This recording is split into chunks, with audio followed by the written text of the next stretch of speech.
galing Pilipinas. para ma-practice natin yung proper na tawagan.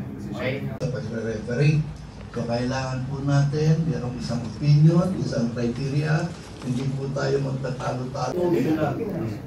Halimbawa, kailangan technically yung isang player. Nakagabi lang Okay, hindi na po uso na pagka nagreklamo isang player, lalapitan nyo, tutusukin nyo sa mukha. Okay? Coach, tutusukin sa mukha. Hindi na po. Please don't be emotional. Pagka meron nagreklamo ng player or you have to stop the clock, technical foul. Then, number 10, technical foul, 1 free throw. Huwag natin lalapitan, tutusukin sa mukha. In the case na reporting ng coach, kaya nga yung table official dito, kailangan alam nyo signal. Pag si coach ang nagreklamo, tineknikal natin. Huwag nyo nang lalapitan. Stop the clock, technical foul, 3. Ibig sabihin, sa coach. So, i-record yun sa score sheet, technical foul ng coach. Pagka other than the player, other than the coach, assistant coach, substitute, technical, stop the clock, technical foul, letter B. Okay? Black, number 10, black. Para mas authority, matibay. Kasi pagka number 10, black.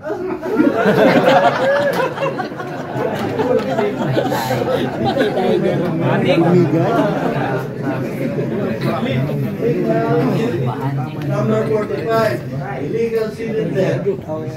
Ang illegal cylinder po, binigyan na ngayon na parehong cylinder ng offense at defense. So, sino man ang lumabas sa cylinder ng bawat isa at nag-cause ng contact, siya ang responsible sa contact. So, gagamitin natin ang illegal cylinder signal. So, halimbawa, may hawak ako na bola, ako offense, defense. Okay.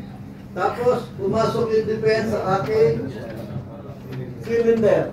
At hindi ko nagawa yung aking normal basketball play. Please remember the term, normal basketball play. Ano hindi ko nagawa? Hindi ako naka-start ng dribble, hindi ako naka-pivot, hindi ako naka-shoot, hindi nakapasa dahil pumasok siya sa cylinder ko. Foul, tinawagan, direction of play, report. White 7, legal cylinder. Okay. Direction of play. Alright. Clear? Yeah. Sabi sa men's, meron ba rito women's division? Meron po. May babae? Meron po. Meron din. Meron po. Okay, kung babae, okay, dito, direction of play, illegal cylinder.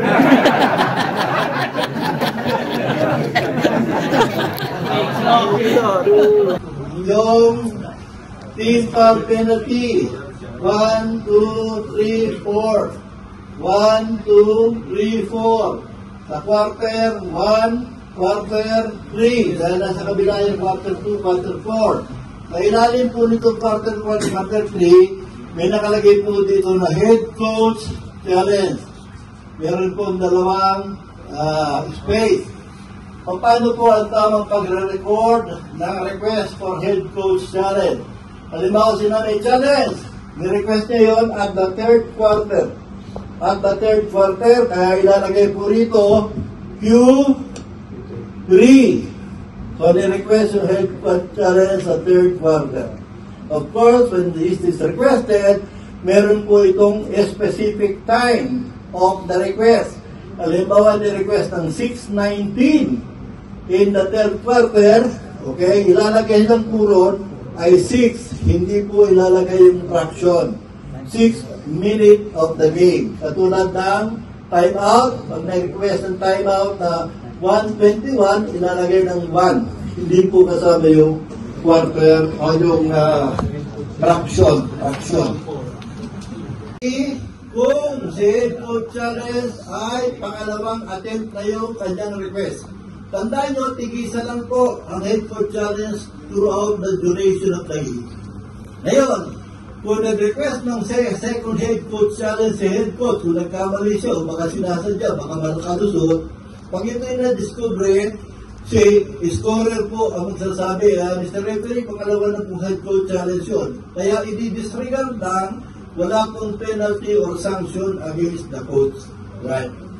Then, sa timer, si timer po ang magsasabi sa referee immediately kung ang isang player ay nakakommit na ng 5 personal foul. Yung tinatawag na graduate o fouled out. Ang responsible po yan, si timer.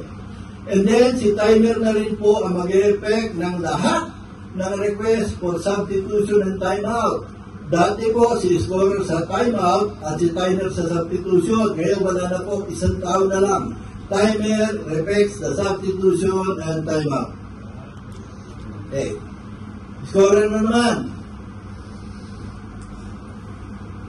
Number of fouls. Ganito po ha. Pagka po sa table, meron nakalagay dyan penalty, yung karton. Itinataas po ito pagka team foul penalty, pag 5 team fouls na. Meron tayo tinatawag na phone, 1, 2, 3, 4, 5. Doon sa electronic scoreboard, nilalagay 5 o kaya P pag penalty na. Pero mali po yung ginagawang timing ng paglalabay, nalagay po ng penalty. Remember, pagka naka 4 team fouls na ang isang team, nakalagay dyan 4. Okay?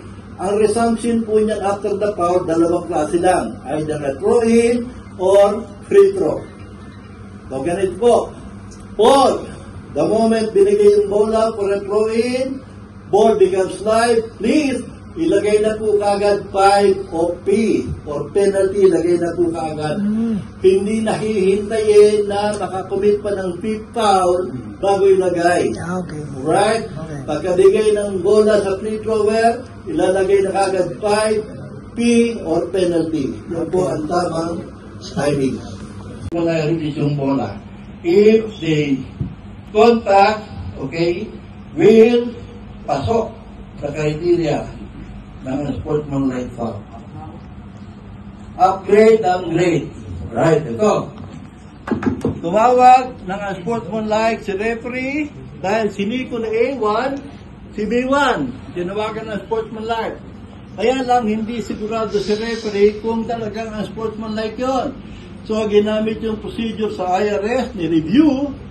Pag-review ng IRS, nakita na tama, siniko. Pero hindi naman pala kumontak. Kaya yung tawag na sportsmanlike ay downgrade sa technical foul because there is a non-contact foul. Very easy. Next, tumawag ng normal foul si referee. Okay? Then, hindi niya sigurado kung normal foul or kung pwedeng i-upgrade sa sportsmanlike. So, anong nangyari? Pagka-review, nakita, walang nangyaring personal foul. Wala, totally. At lalong walang naging unsportsmanlike. Pero dahil sana itawag na, i-record na po yun. Hindi na po pwedeng bawiin. I-record na as a personal foul. Alright?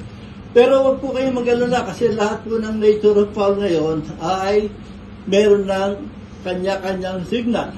Okay, dati lumayap. Tinamaan sa ulo. Ang report, number 10 dito. Anong dito? Tinamaan sa ulo eh. Meron na tayo ngayon. Tinamaan sa ulo. Handshake. Okay. Handshake ang ginawa. Number 10, hold. Ano pang hold? Meron na handshake. Oh, don't drive. Hinuk. Hold pa rin. Hold.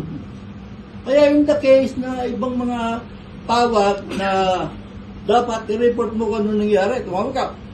Push shot, number 10. Push. 2. O basket. 1. Push shot. Push shot. Siyempre, hindi naman tumapa yun. Hindi naman tumamaan. Wala na contact. Huh? Ganun ba? Di ba tama? Wala. O, di ba eh? Number 10. Wala daw tama. Dalawa mo rin. Ball becomes light. Right? Remember that. So, kung ball becomes light and then nagkaroon ng foul sa receiver, sa likod ng receiver, away from the ball, nagkaroon ng foul, ang bagong tawag ay throwing foul, 1 free throw plus possession. Foul, drawing foul. 1 free throw plus possession. Paano administration nun? Bitiran ng 1 free throw, walang line-up of player, ma-shoot o hindi, ibabalik po yung bola sa team na magto-draw in. Saan ang drawing place? At the place kung saan nangyari yung drawing foul. Maaaring nangyari sa front court, mangyari na sa back court. Okay, so regardless kung anong nangyari, ay 1 free throw lang. Hindi po natin dapat na i-complicate kapag ang isang team ay nasa team foul penalty na. Okay, but ang drawing foul is purely 1 free throw regardless if the team is nasa penalty na. Huwag mo natin isama yung penalty. Oh, pwede mo ibaba. Mayroon yung mga gapon na kalantaan. Baba? Okay. Eh, pwede ka rin mag-slide. Okay? Legal yan. Pero pagka yung bola, nag-roll over ka, sabi yun yan, nag-roll over ka, sabi yun, okay? Ayun, kung halimbawa gusto mo tumayo, itawin mo yung bola, tumayo ka. Okay?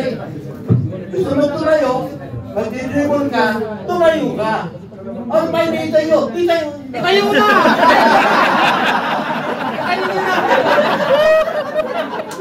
Tayo eh! Itayo na! Dave!